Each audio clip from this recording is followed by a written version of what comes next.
So there seems to be a tendency as people, Pam, and this is especially as married people, it would seem that we want to place something on an other that they couldn't possibly ever fill in us. Like, I need you to satisfy some ache or longing or pattern or tendency. Make me feel better. Right. Fulfill some sort of wish, desire that will make a nirvana for me and us in my mind. And we seem to do this so often. It's almost like we have a solution to something in mind and we place it on someone else to make it happen. Yeah. There seems to be a common pattern. And then we get caught up in this confusion about what do I do when they can't deliver it? What do I do when it doesn't satisfy it? Like, we get the great sexual encounter and I walk away from it going, well, what? Well, it's one thing to expect things if I'm in a job and I manage people and they have a job description and that's what they're supposed to fulfill, right? That's what they get paid to do. Yes. When we're talking a spousal relationship, the things that I want or expect from my spouse to fulfill for me, there's not typically this job description that they're supposed to fill. Right. And which begs the question, would it be easier if there was job descriptions? And even if there was, who gets to determine the job description, right? Because then you're talking about a hierarchy versus equals. And that's kind of where we're heading today. Like right. A real, That's where we're heading today. And we're going to look at just almost a macro view of a lot of the emails that have come in over the years, because this is a milestone episode, actually, that this is the final episode that we're doing an extended content with. So it'll be 407 episodes that we've done that have had extended tacked on content, which is pretty amazing to think about how time flies. Yeah. How things go through the arc of our show and the messages we've created and seek to answer. And so one of the things I think we can talk about a lot is what we'll see as a theme through a lot of the emails that come in, because Sexy Marriage Radio, through the life of Sexy Marriage Radio, has been listener driven in the sense that they help set the courses based on the questions they ask, the topics they want covered, or the issues that we get invited into to speak towards. And it feels like a lot of what we come across can be summed up in, I'm wanting my spouse to satisfy something in me that they could not possibly satisfy. And why can't they satisfy it? Well, part of it is because it happened, and whatever it is existed long before the spouse was even in the picture, most likely, right? There's some sort of a longing, some sort of a gap, some sort of because you can almost think of it this way. Some of it is whatever it was I felt like I didn't get from my parents or my caregivers or my familial units, however my upbringing was. All of us have this is what I was hoping for and wanting. If we look back, there's elements of that. So we're going back to the meaning piece. It's not that my spouse can't perform some sort of act or do a certain thing, because that could check a box off. But you're talking more about the meanings and what it mentally does within me. It makes me feel full or everything whole. Resides in the definition of what we do with meanings, right? Because you can look at it as the quick caveat from what you're setting up here is the email that could come in that I'm going to be the stereotypical, he set the stage, she was invited to it, right? That he's the one driving the ship of here's what I'm wanting, here's what I'm longing for. Okay. Although we've had a trend lately of a lot of wives that have emailed in, but it's the same dynamic at play.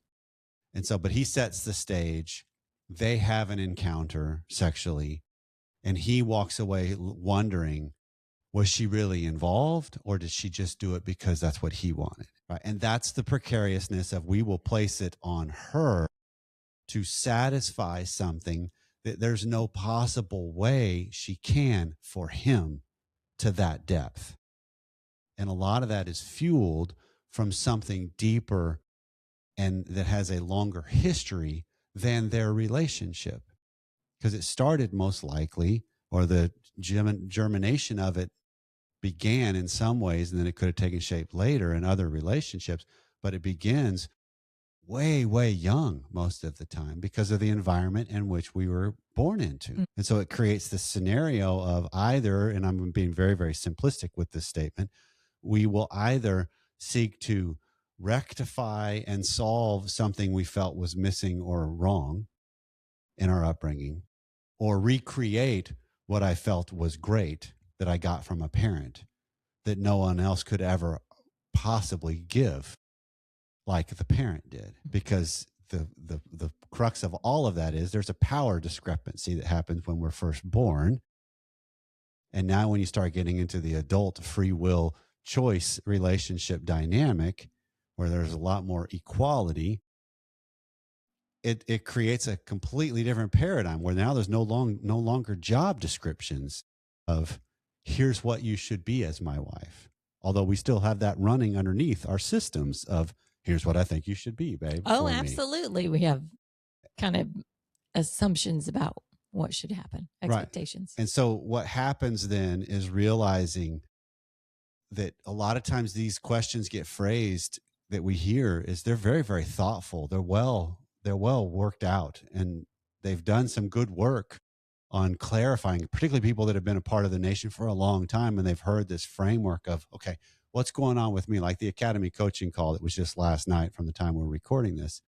We dove into for about 30 minutes the whole concept of expectations and desires, and what do we do with that? Because how can you live in a marriage without some sort of expectation, which is true, but it goes counter to a statement of what we've said is expectations are just planned disappointments. And how do those two land together?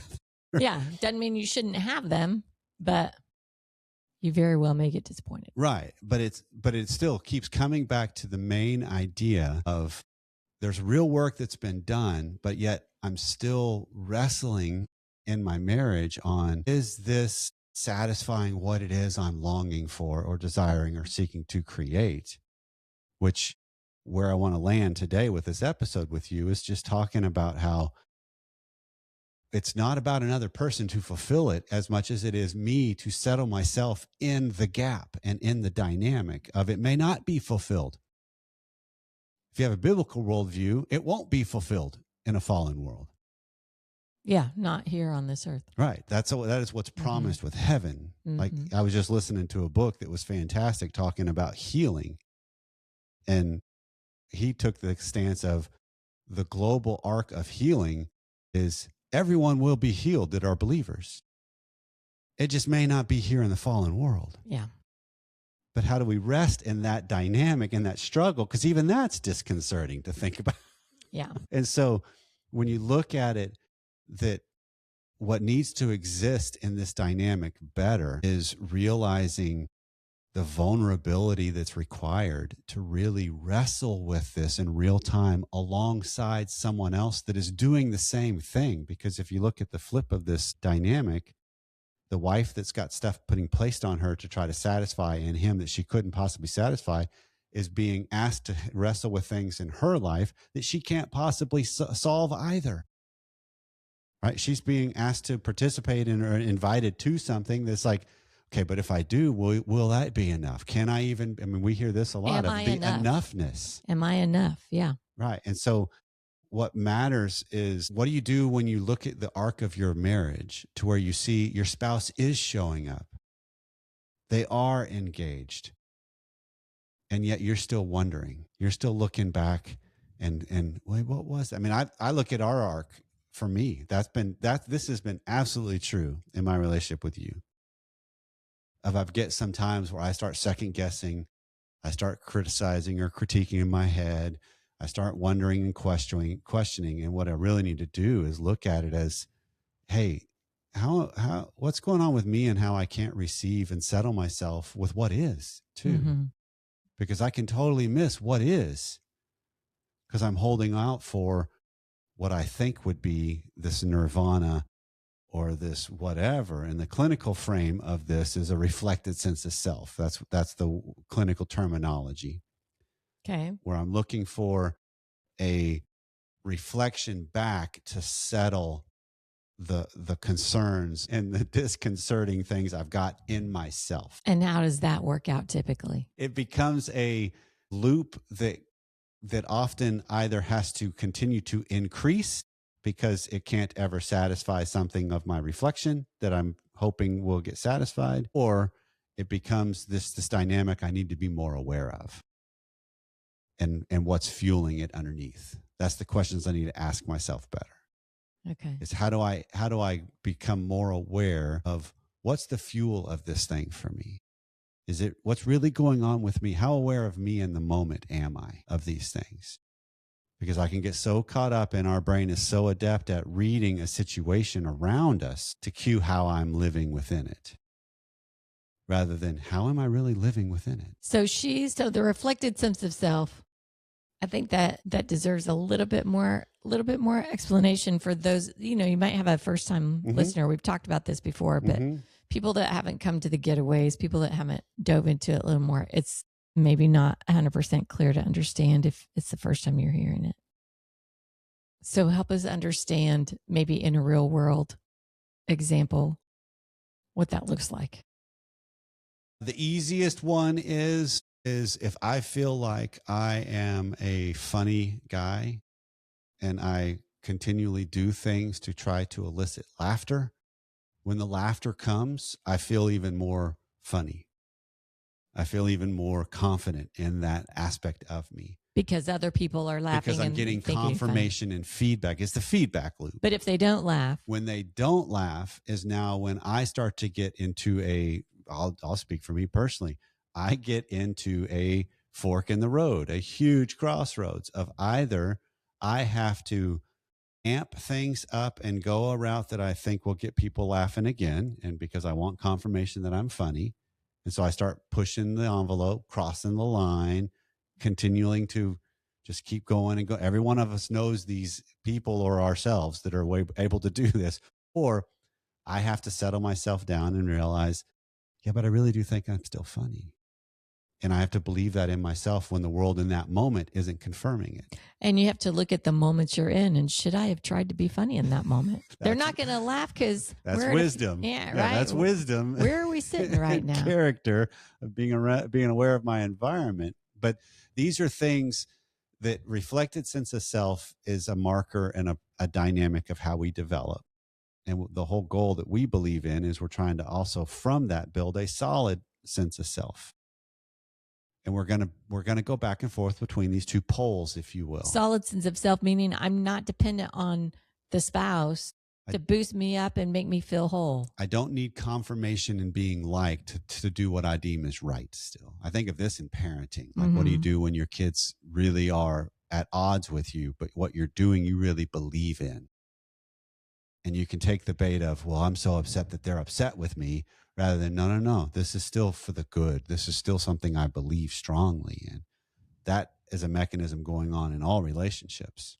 Yeah. It just gets intensified in family and for sure in marriage. Yeah. So we've got someone that emailed in, we talked about their show, but they're still coming back to there's more to it. Right. Right. And even though his wife is showing up sexually, she's there, he still walks away from those instances thinking, did she really want me? Right. Even though she was there and engaged, how do you know that? You can't rely on her for everything. Right. He's got to figure out, how do I stand on my own 2 feet and realize she was here. Right. Because the question he's looking to have answered won't be answered outside of, right? I mean, she can't answer that outside of her. All she can do is, no, I was here. And that's her having to settle herself down, which is then her having to come up against this enoughness mindset possibly, or this struggle, and him having to settle himself down and realize chasing certainty is not something I'm going to have in a human relationship. Mm-hmm. Like, we all want to feel safe. We all want to feel certain about our spouse's love for us, or our kids' love for us, or our parents' love and support of us. But how do we ever have certainty of that aside from the regular pattern of actions? And all of that is from the past. I don't have that for the future. I mean, we live in a precarious world and things happen by choice or by tragedy. And how do I live in that without balling up into the fetal position and pulling a blanket Yeah. over over Our our heads, body yeah. and just stopping life? And so the growth for this dynamic isn't getting her to prove something. Growth is him figuring out how does he settle himself down to see what actually is happening. Because this is where it starts to get into a process of uncharted waters for us, possibly. This is what I've noticed in my relationship with you is I've had over the arc of our relationship different things that I thought this will do it. If we could just do this sexually, or if we could just do this as a vacation, or if we could just live this style or this minimal or whatever, it will satisfy this ache I'm trying to deal with. And if that actually happened, I'm still left with, well, what? I don't understand. But when I actually started growing better and realizing, no, she's here. She's engaging as she is able to engage. That's actually a good thing. And then I can settle myself down in the gap a little better. Now, all of a sudden, we open up different possibilities of where things could go with both of us steering it rather than just me. That takes me someplace that I couldn't have gone without you. Whereas if I just got you on board, quote unquote, I'm constantly steering it. And this creates that dilemma that it's this loop of it never will satisfy because you have to be in some sort of mode that fits with me rather than who are you in this dilemma? Who are you in the developmental process of you and your path? And so this isn't about needing somebody less or wanting less of them. It's about recognizing a pattern that, in my case, existed long before I knew you. And I mean, we had this conversation the other night when we were talking about just aging. And as we watched our parents' ages and the dementia that's happened in both of the mothers, and how sometimes it brings out parts of us that were already there, that we were just a lot more civil or able to keep things in check some ways. So it got these questions of, okay, what do I want to make sure I'm really focusing on now? So that's the bigger part of me as I age, that maybe that shines through. Yeah. And coming with that is also recognizing what's the pattern in me that I need to be more aware of. That's kind of my dark side. It's kind of my edge that I don't want to be known for that. Yeah. Those are things that have existed long before our relationship for me. Yeah. Yeah. And how can I get rid of them? Can I? Well, I think a lot of this is what we're describing of, I think we grow our capacity better. So I shrink it. And it's less a part of the pie, but it is still going to be there. Yeah. But I'm more aware of it, which then means when I start coming up against that dynamic in my life, I can confront that better. I can ask better questions of myself about, hang on, what's really motivating this? What is it that I'm holding you responsible for that's really on me to deal with? So what does it really look like in the moment? When she's shown up, she's present, she's engaged, and he still can't receive it as being real. What's his move then? Again, this is oftentimes we start this after the fact. So it's retroactively looking back at things, because I will have one of the things that's inherent with human pattern characteristics is they're hard to break in real time. It takes the courage to be able to actually ask the good questions and be better at seeing it. And most often I will start to see it easiest and first, either through the help of a professional and or looking back at situations and asking myself better questions of, I still to this day on the whole, am I funny or not? And what I'll say in relationship dynamics or not. I still to this day will walk away from some quick interactions I can have with people throughout a day-to-day moment of life. And why did I respond that way? What was that about? Because it just felt a little off. Well, normal, comfortable. That was me. And there's some times where it's kind of like, wait, I felt like I needed to impress them. I felt like I needed to add something to that. And why? What is that? And that's about me. And so that's usually after the fact I'll ask these questions. to start getting to the core of what's the feeling going on. And so for the scenario we're describing, if you leave an encounter with your spouse and you're wondering, were they really there? Were they just mailing it in? Okay, what's that really about with you? What's going on with you rather than them in that? What was happening? And so you ask yourself better questions about what's happening inside you during that. And then even after that, as you look back at it, and then you start realizing there's a feeling here that I need to get better at dealing with in practice, which in practice means I learn how to settle myself down in the midst of that feeling, because I don't replace a feeling with a feeling to make it go away. I mean, Shannon Etheridge from way, way back, she would make a statement of you have to feel it to heal it. And so there is a lot of truth in that of I've got to actually sit with the feeling for it to actually start to digest into me. If I just try to quickly, like if I'm really sad about something and I distract myself from it and try to replace feeling with feeling, that sadness doesn't go away. It comes out in a different way. Yeah, I've just postponed dealing with it. Yeah.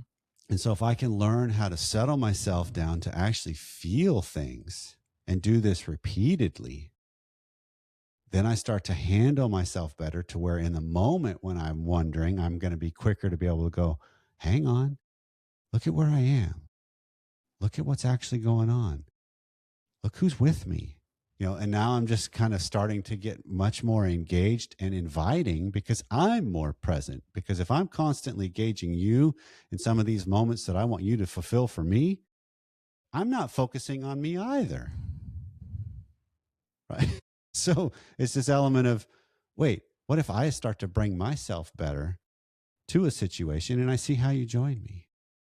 And bringing myself better equals just better presence, better awareness, better settledness, that I'm still going after what we desire or what I've set up and hoping for, but I have more flexibility with where it may go. I would say that it's continuing to reach out without having to have that proof, right? Yes. It's to define it. I'm going to keep reaching out. I'm not going to cut off. Right.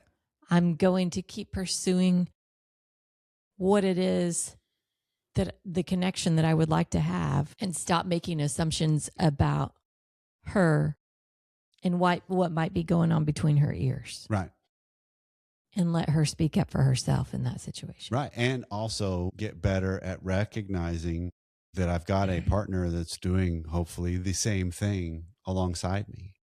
They're working on bringing themselves to the moments too, not just to satisfy me, but to bring themselves there too.